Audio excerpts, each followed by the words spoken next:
it. I am thrilled to see what kind of mug you have today. I'm assuming duck mug, I but mean, I am a creature of habit. right. I hope that creature of habit also means that you just don't wash it and it gets that weird tea Yeah. or coffee crud stain. Here's the saddest thing I've ever said, possibly, is it's just hot water. I don't even have a Oh, tea bag in it. I started drinking like just plain. I read somewhere like plain hot water is good for your stomach or something. Like you have a stomach ache, and I was like, I'm gonna try it. And then number one, it did make my stomach feel better. And number two, I kind of like it. I gotta tell you, like when you see kids like they can't So brush their sad. teeth because the toothpaste is too spicy. Yeah. I feel like that's kind of you. I know I'm you're an adult lady, like, but you're like, nope, no flavor, please. I've really Too gone spicy. down a hole. I know, like I've gone like when you were a kid, you just want like 7 packets of Kool-Aid to make like one thing. Like you just put it. I remember we would get the flavored Kool-Aid and you put the sugar in anyway, even though Yeah. you weren't supposed to. And now I just drink plain hot water. Well, that transitions very nicely to recipes, which is our theme today. That's true. And like all your recipes just like straight up Kool-Aid. You can make recipes with plain hot water. You need 1 lube cup and hot water. Yeah, that's all you Yeah, need. sad, What? sad. Oh man. Well, everybody, thanks for coming. I know that, we're doing evenings now. We're not really promoting, so if you're watching it now or if you're watching it later, amazing. But we're still showing up every Monday Yeah, night, so we appreciate y'all. I know I thank you for love coming. Yeah, I love it. It's there's some folks already in the comments, which is amazing. So yeah, Jen, break it down. What are we doing? What is our writing workshop, virtual writing thing, whatever the heck we're doing? Yeah, What our makes us so special? um, Kelsie and I are real busy, so I know we're nuts out these days. But anyway, we're here, we're writing. So we are doing 3 writing sprints. We're gonna do a 5 minute, a 10 minute, and a 15 minute. We have prompts for each one. You can take the prompts any way you'd like them, change them up if you want, drop them if you don't want to do them. And we encourage you guys to just kind of do a sprint, like write without thinking or type without thinking, and just kind of let your mind flow and see what comes out. Yeah, yeah. And if you want to at the end, we've encouraged people to like put your word count up there or your page numbers or even just like Yeah. maybe a sentence or something that you like. Or even if you're like, this was crap, however you want to express yourself afterwards. If you feel the need to say mean things about my prompts, that's fine too.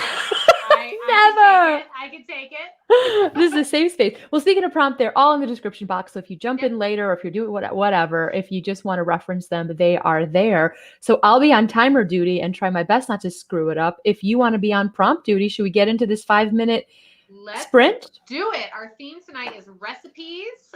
We've already talked about how to make hot water in a loom cup. So here comes prompt number 1. This is going to be a 5-minute prompt.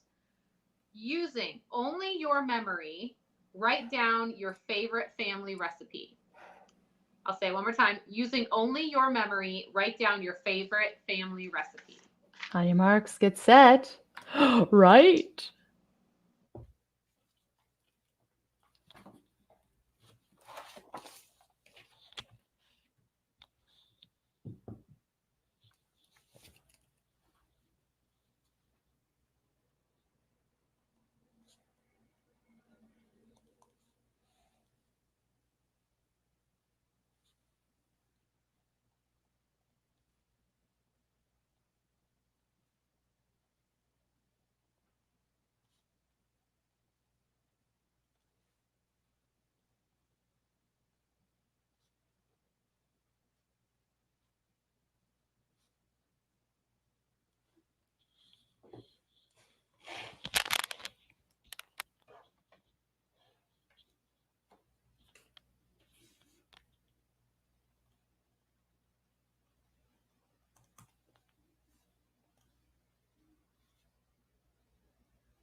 Okay.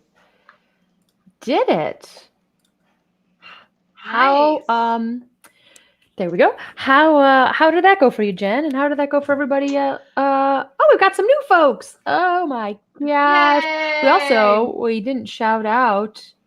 I believe it's Netta. I hope I'm saying this right. Netta, Nita, pumped that you're here. Oh, we didn't shout anybody out yet. We were too excited about our recipe and our hot water. And we got MJ is here working on editing and adding some scenes. Love it. I love it. Hey, 82 words. I think That's really good. I got like half a page, so yeah. You're beating me. So I was like listing too. I took this one. I thought this might be fun. I'm always very intrigued when I watch baking shows how much of the stuff that they seem to have memorized. I mean, I know they do it all the time, but they seem to like have all these recipes in their heads or just be able to like calculate it themselves. So I was interested just to kind of, you know, see how much you can remember and, you know, like digging through it and stuff. Yeah, you know what I found is that I got nothing. Like I'm a family of like opening cans and microwaving, like eating over sinks. Yeah. So did you struggle to find it to like think of a recipe? Yeah, I got I sort of started to compare you know, like friends or like Jason's family of a more of traditional family. I feel like there's a couple of different ways that your family rolls. There's like my family, which is like total chaos. Like anytime, and huge is huge. My, you know, my extended family is gigantic and everybody lives very close together. So they'd put like a tablecloth over the like dishwasher and dryer and then just dump all the desserts in there, you know, as opposed to like Jason's family, who's a bit more traditional, and they have like a very long table and there's like nice, you know, there's like nice silverware and stuff. Yeah, you're not like sitting on your lap and like shoveling in your face. My dad's side of the family is like Huffman. That's what they do. They have like, you know, usually like put it down on the picnic table or like put it on the chairs. It's whatever. Like a trough situation. Yeah. Like a potluck for everybody. And then my mom like literally has individual salt and pepper shakers that she puts out. Yeah. Like that come with your plate. Like they're only yours, and she has to put the tiny salt. It's ridiculous. Yeah. So like traditionally, the only thing I could think of out of all that listing was there was this dessert that my aunts would fight about making. And I think it was just because of the name. It was called a Robert Redford dessert. And it was like eclair. And they were just like, I want to make Robert Redford. And you're like, all right, ladies, keep it in your pants. So that's what I'm working with. It was like an eclair? It was like an eclair cake. So it was like an eclair cake with like cream and like all these like poof and then chocolate over it. And I don't know why it was called a Robert Redford, but that's what they called it. That's amazing. And I don't think they even liked making it. I think they just liked saying, the name. I brought Robert Redford. And everybody would be like, have a laugh. You know? They just wanted that moment. Yeah. It was really about the grand entrance. Yeah. Everyone claps. Yeah. We should name all desserts after like, you know, really attractive movie stars. I made our family, my family does not cook well. It's also cans and, you know, microwave things and stuff like that. But they do bake pretty decently. And so they made these Christmas cookies that are like traditional, like the cutout ones, but they're made with like orange peel and they're not super sweet. They're great. So that's something I made, you know, every year for years. And yeah, it was fun. Yeah. You're right though, that like getting into the muscle memory of like just knowing how to make. I've never had that like alchemy in my life. Yeah. Jason does. And I feel like I think also because of more of a traditional, they have more of traditional, you sit down every day and you know, after the school and so he actually has some recipes passed down that he has that. Cool. And I feel like the chaos of my family, it just never happened. It's like you eat a sandwich on the run while you're going to practice. Yeah. You're really just passing down the mentality of not being mindful while you eat. So I got that. Yeah. I got some just really good desserts passed down, like, Yeah. but most of them weren't really like, made from the family anyway. They were just like from the Betty Crocker cookbook. You're right. And any kind of like actual meals that got passed down were things like, sirloin tip and rice, which is literally just beef tips on top of rice. So 2 things. Yeah. So You know what? gross. I find that it's fascinating though, because you see a lot of writers, and I don't want to dwell on this too long. I know we've got other prompts, but you do see a lot of writers really put detail and like character development and connection to environment and character within the food that they eat or how Oh, they prepare yeah. the food. I feel like a lot of fantasy novels specifically, you have, of course, like classic Tolkien, you have George R. R. Martin. It's just like, there's just paragraphs on food. And Yeah. the famous thing that I hate is the Moby Dick, the chowder. Oh, you know how I get so mad about it. I feel like anytime I can't even talk about the old Melvin without being like, but why so much chowder? I get so upset. Chowder. Yeah. Yeah. It's fascinating. I was when I was writing sort of historical stuff, I got really into the food. It was just really fun. And then the books that I'm obsessed with right now, the Nero Wolfe. He's a huge I guess you call him a foodie, even though it was like the 1930s. But obsessed with food, and so they talk. But it's like very different types of food, like high class food that you would never even really heard of, or like pairings. It's fun. I enjoy it. Yeah. And you know what I really like? So I'm rereading. I actually haven't read this, not rereading. Of course, I'm back on the Maeve Binchy, Oh, yeah. I gotta pick one of those up. And this is Circle of Friends. And although she does not go into the depth of food, except for, Benny is, trying to always like make herself smaller. It's interesting that like the relationship that you have with food can also develop a character as well. Yeah. Which is interesting, of like your lack of food, or like,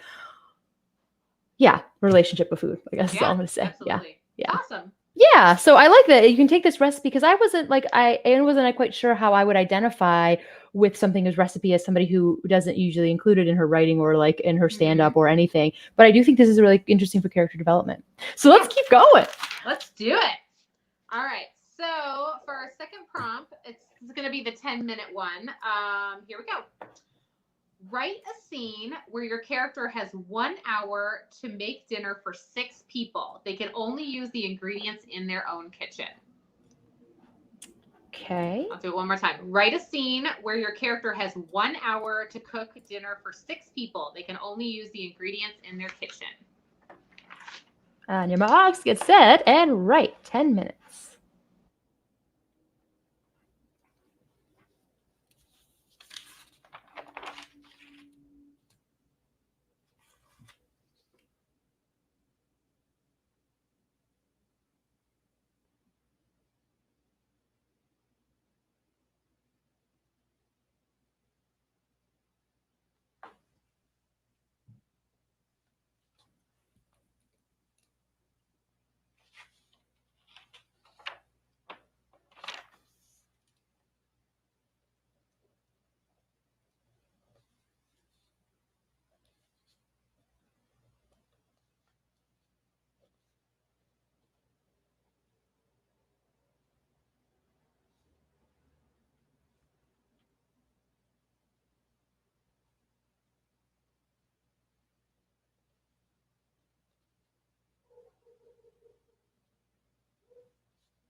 Okay. There we go. Yay! Hey, I didn't, just a quick question before we get into it. I did not mute myself. Can you hear the dogs in the background or you can't hear anything? A little bit, Oh, okay, yeah. I'll mute it then. Jeez, I don't know what's going on. I've never even heard these dogs. Going They're like crazy. new dogs in the neighborhood. And they are New neighbor going for dog. it. So sorry about that, everybody. I will make sure to mute myself next time so it doesn't get in the way of the writing. Speaking of writing, what did you get? 1 hour, 6 people. Word counts. I see Alley Cat is here. Page Yeah. numbers. Did we do it? Did we take it? Did we take the prompt? Oh, nice. Did you go somewhere else off the beaten path? Oh, That's okay. I was looking at the comments. I'm sorry. I really did zone out. Yeah. So as we've talked about before, I ended up with like doing the, leading up to it kind of thing. So this woman's at home. She's really busy and stressed doing her own thing. And then her husband calls and he's like, "Hey, I'm bringing these people for dinner. We'll be here in an hour. You need to whip something up or whatever."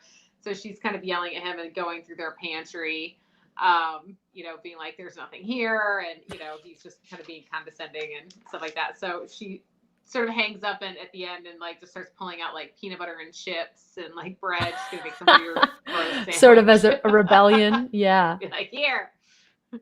Yeah, just like, I told you. Yeah. Did any hot water come into the to the plate? Not yet, but now that's a good idea. I might just have her serve. What's that great Arrested Development where it's like hot ham soup or something like that, and it's just like a chunk of disgusting ham soup. Yeah. Netta got 127 words and pasta, which I'm assuming is what you chose to make, not what you're also eating while you're writing, because that is a good skill. Yeah, that is good. Yeah. I threw pasta in with mine too. I wonder if that's like a go-to where you're like, I'm desperate for something. I can like throw together pasta. Whoops. Yeah, or quick. Not on camera. I know. I thought maybe you were going to show us a pasta bowl. I was so excited. Like, look at it. It's got Louis on it. Yeah, it's so funny. I was trying to get there. I really wanted to write from a different character perspective, and I have to start with self all the time.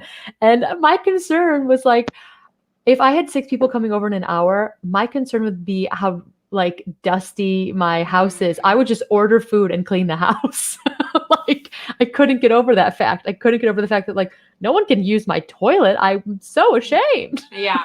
That's what I would do too. I would like get out like the emergency like Lysol wipes and then just like go like clean with those. Yeah. Go to town.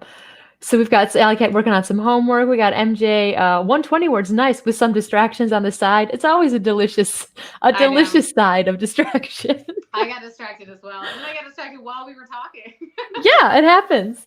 I eventually got to a place where like I finally got through the like, I'll just order food and not, clean my toilet. I was like writing about my toilet for too long. Anyway, this idea that the only thing I have in plenty in my pantry are like nuts. I just have so many nuts everywhere. Yeah. I'm like, you know what? I should be writing this from the perspective of a squirrel because she would throw an awesome party.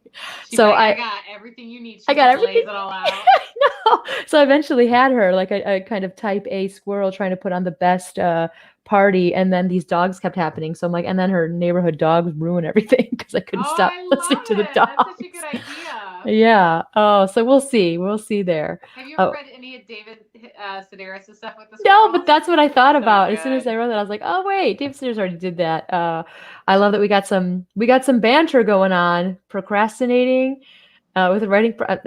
I love it. You're writing to procrastinate from homework. I feel like that's a positive procrastination. Usually I am procrastinating the writing. I would probably do the homework to procrastinate the writing, which is so bad. No, so way to go. Bonus. Awesome. So should we do it? The big daddy, the 15 minutes? I'm ready. And I will mute myself as well. So if there's an emergency, just text me, Jen. I'll knock on something. Reach through the camera. All right, here we go. Prompt number 3 for 15 minutes. Your character is working on a formula to change the world. They must hire one assistant to help and keep their secret. Write a scene where they're interviewing assistants. I'll read it again. That was a little long. Your character is working on a formula that changes the world. They must hire one assistant to help them and also keep their secret. Write a scene where they are interviewing assistants. Okay, 15 minutes. Your mark is set right.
all right. Did it. I'm just going to finish this up real fast. Do it.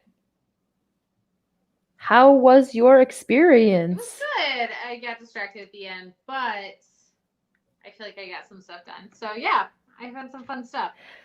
I saw a kitty distraction. Oh man, that cat. She loves to just come and sit and like whatever I'm doing. Yeah. That's a great excuse for a cute excuse for a distraction. While we were writing, I also saw that Netta put some quotes in there. Should we read it out? Yeah, absolutely. I wish she wasn't hurting. I wish I could do something. I don't know why I have to read and do this.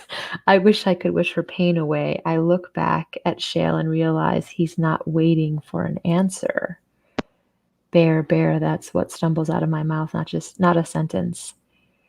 Not anything cohesive or something that makes sense, just bear. I wish for some privacy so that I can kick myself. Nice. Thanks for sharing. Yeah, that's great. I really resonate with that last part just because of those dang dogs. I know that's not what you're getting at. I don't hear them now. Are they still making noise? No, they're gone. So maybe Netta, they heard you. They heard your call and cry. Yeah, I share away word count, anything that you we ever also, because our whole thing was like to get really condensed down to 1 hour to make this a really succinct time to write. But any other feedback you guys want to share in the comment section, please always feel free. Yeah, experience-wise though, Jen, what do you think here about your 15 minutes? What did you find? So I had the scene where it was like a woman. She's like running some sort of secret. Oh right, yeah, from last week or 2 weeks ago. Yeah. Yeah. So she's just like interviewing people, and she's very creepy, weird about it. Like asking them, like, can you keep secrets when you were like, a little girl at a slumber party and you saw this happen? Did you tell anybody about it? And and so the person she's interviewing is like, no, I never told anyone. It's like she's probably asking that question to like everybody, and many people are like, what are you talking about? And then it clicks on one person and they're like, no, I never told. And so she's like, yep, you're my person. Yeah. And she's like pulling on their skin and like, do you eat this? Do you take this vitamin?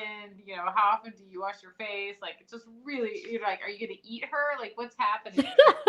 Like a full-on consumptive interview. Yeah, I love the idea of it, like like a job interview, but like it's just really like weird and creepy and like physical and Yeah. Oh yeah. Interesting. Fun. Yeah, it's a fun. I know. I need to like keep exploring this. I keep coming back to it. Yeah, that sounds like up your alley too, of like this sort of like not necessarily like undefined, but I've read a couple of your short stories as of late, like the blue pill one, and it's like sort of this undefined, like a little speculative fiction of like you don't quite know what's going on, but it's very off. Yeah. There's problems. Oh yeah. And I'm trying to get into I'm trying to watch some like Japanese anime, but like sort of older versions of it. And there's this lovely idea. I watched this YouTube channel, this lovely idea of like not actually giving too much of your world away, especially in fantasy stuff where it's like something like Lord of the Rings. It's like, the economy, the money, their language, their food, like we talked about before. It's like very much based in like, this is the reality of our world building, as opposed to this sort of Japanese storytelling, which is not telling you and letting the audience fill it in for them. Oh yeah. And that makes it more interactive, and it makes it sort of mysterious, or it builds tension in a way that's a lot different.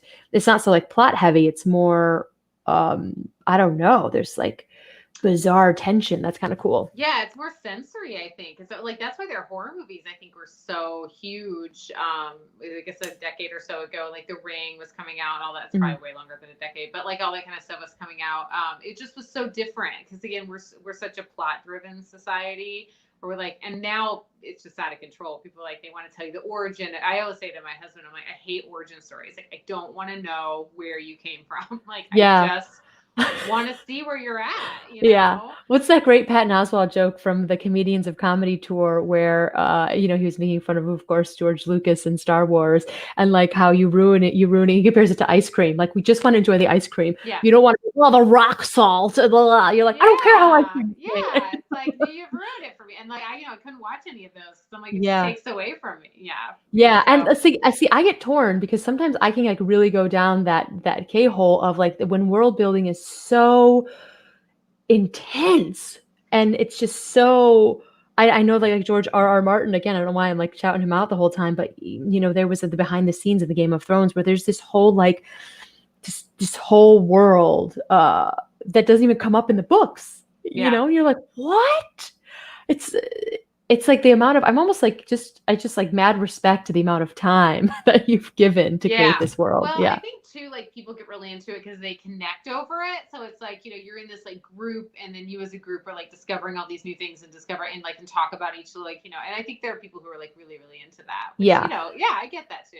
But you made a great word, I think, which is discovery. And I think that's where, like, if you're not inundating with all the facts, but you can actually put together the puzzle or whatever those mystery like pieces are, which is kind of amazing. I didn't get there necessarily like that kind of tension in my interview. I really got fascinated by the character. It was like this really intelligent scientist. She's female. I think she had a real female vibe, but like she and created this thing that would basically make plastic. And I don't have the science of it. You know, it's a very Dr. Frankenstein science where like she would make plastic into sort of soil. Like, so she was like saving the earth. But she was such a horrible communicator and a terrible person that she could get no one to work with her. So she has like the magic answer. Yeah, and everybody's like, you're an asshole. I can make more money elsewhere. Yeah, and that's why I think I made her female, because it's a part of the thing. It's like if it was a guy and he was an asshole, nobody would care. They'd still give him money. But because she was a woman and she just sort of had this like, and this idea of like how you can have this great idea, but maybe because of your gender or your communication, people just won't see it. They won't see you. And she was kind of a jerk. Like that was the thing I liked to her, that she had this person that was a really good fit in the interview and suddenly became a competition. That's awesome. Like, why are you competing with this person? Yeah. What was that Sean Connery movie where he's in the jungle and then like midway through she's like, you have the cure for cancer here, and he's like, I know, and I lost it, and then they're like trying to find it. Oh yeah. Put it in the comments if you guys remember it, because I know, like, I see 90s, early aughts. Time ago. Yeah. But I just remember, it's like that. So he's just like this old jerk, like living in the jungle, and he like makes this amazing discovery, and then he loses it. He can't get it back. Get it together, Connery. Lorraine Bracco, I think, was in that movie too. I don't know why I remember that. Well, we did it, Jen. I appreciate it, because I was going to try to sneak in some writing for work, and I didn't, which is good because I did need like a creative brain space. So yeah, excellent. Well done, everybody. Well done, everyone is right. And if you're watching this later and you weren't live, well done for finding it later and doing it and making it all the way to the end. So Jen, we usually end with some of your words of wisdom, and I know that you're very busy, and I don't know if you've found time. Too busy for wisdom. Too busy for wisdom. I gave my special hot water recipe. That's true. So I don't know if I can go back. You're like, hot water is where I tap out on my wisdom. I didn't realize that apple cider donuts tasted different, and now I've had enough that I'm like kind of a snob about it. Oh, so you have like a palate, an apple. And I'm like, no, it's just not as good as I thought it was gonna be. Even though it's still really good. And you only have it once a year. So what is like, is it a ratio of cinnamon, sugar? Tell us the perfect. Maybe like a moisture thing, or it has to be like soft and a little sticky in the middle. Sticky. Interesting. Just a little bit. Like all cidery. right. Yeah, more cidery. More cidery than sticky. And pumpkin beers. I'm only taking sips because I can't drink very much, but we're having a lot of pumpkin beers, and it's. But I know we're very like, oh, this one's not pumpkin-y enough, and like this one. So that's what we're doing this fall. I encourage you to go out and do that yourself. Go out to like some socially distanced local farmers market, and then just really rip into their products. That's right. Pretend it's a fancy tasting. You like spit out your pumpkin beer like a soul. Yeah. It's like sommelier. I can't say. Midwestern cheese and wine tasting. It's donuts and pumpkin beer. You go to the side of the road and like get real fancy on this corn on the cob. Don't pretend you're better than that, Midwest. Don't pretend. Yeah. All right. Don't pretend you're better than that, Midwest. That's a great way to end it. So till next Monday. Bye, And wait, we'll put some of the Story Studio stuff in the description because that's coming up, this festival. We didn't even talk about it. Yeah, next week will be the week leading up, and then Kelsie's gonna join me for write-in. Yay! Yeah. Yeah. I will find a link and put it in the comments and in the description right now. So if anybody's interested. Yay. Sound good? All right. Bye, everybody. Okay. Bye.